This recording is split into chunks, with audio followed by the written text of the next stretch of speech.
the latest four-wheel drive camper van update, Om606.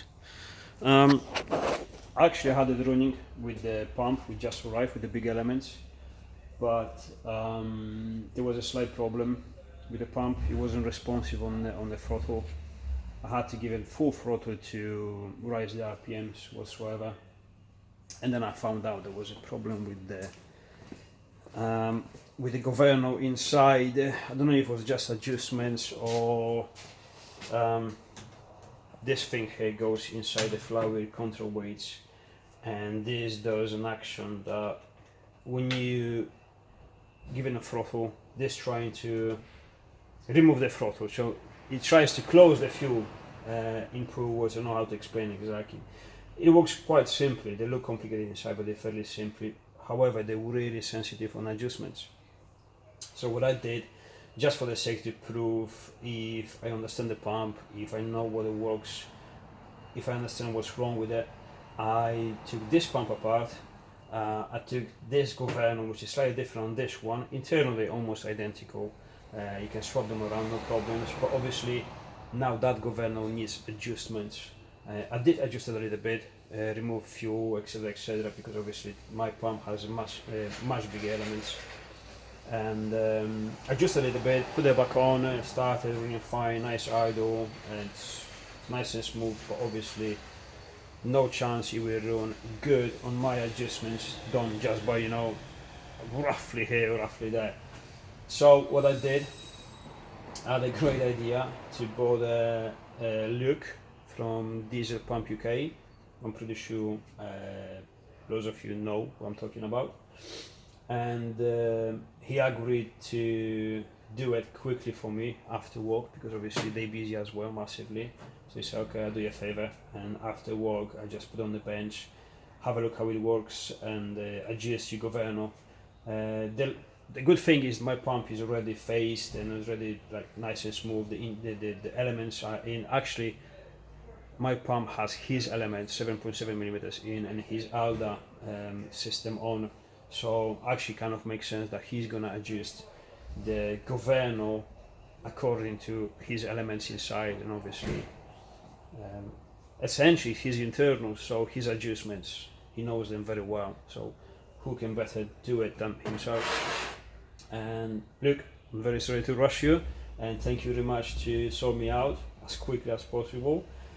Hopefully, no rushing, hopefully I can have my pump back by next week at the beginning, so I can put it back and run this thing, because I still have to do a lot of work on it. But yes, that is the pump situation. Again, look, thank you very much, and sorry for rushing you. But on the engine side, on the van side, what I've done, I got the intercooler back on, it's all in place.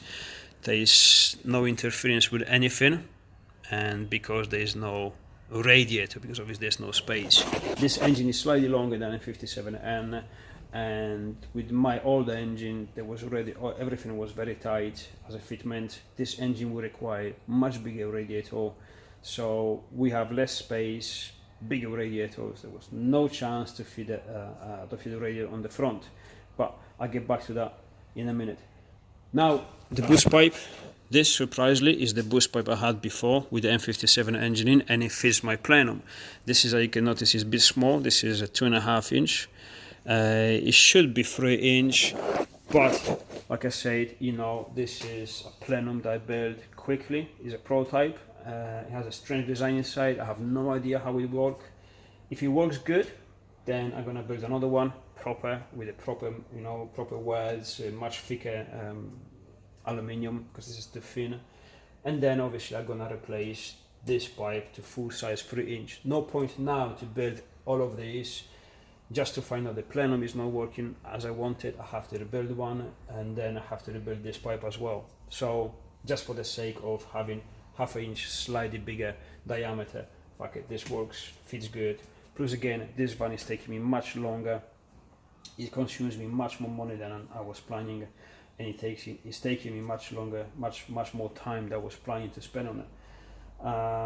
Also, this radiator situation is bothering me quite a lot, and I wish I made that bulkhead slightly deeper so I could fit this engine slightly through the back, and I had a radiator on the front. However, the idea I had with the radiator, a bit crazy. I don't know if it's crazy, it's just different.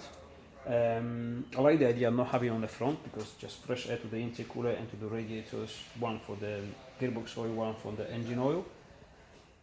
And the radiator is gonna be hidden inside these boxes. As you can see, I got a few of them. I got actually four of them, I think. These are military ex-ammunition boxes. Nice and flat, nice and large. And what I'm gonna do, I'm gonna put it there, on the roof. Why not? Nicely protected. Some of the, sometimes the city buses have them on the top. When obviously they move into the through the traffic, there's not much airflow. This thing sometimes will not have any airflow from the front, so we rely on the fans alone anyways.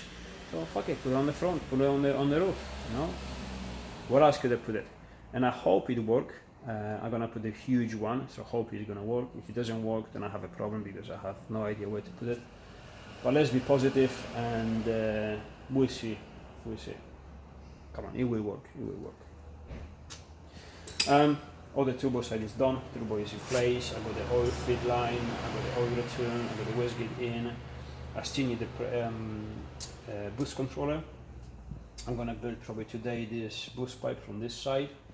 And the beauty is all the front panel where the headlamps fits, no interference with everything.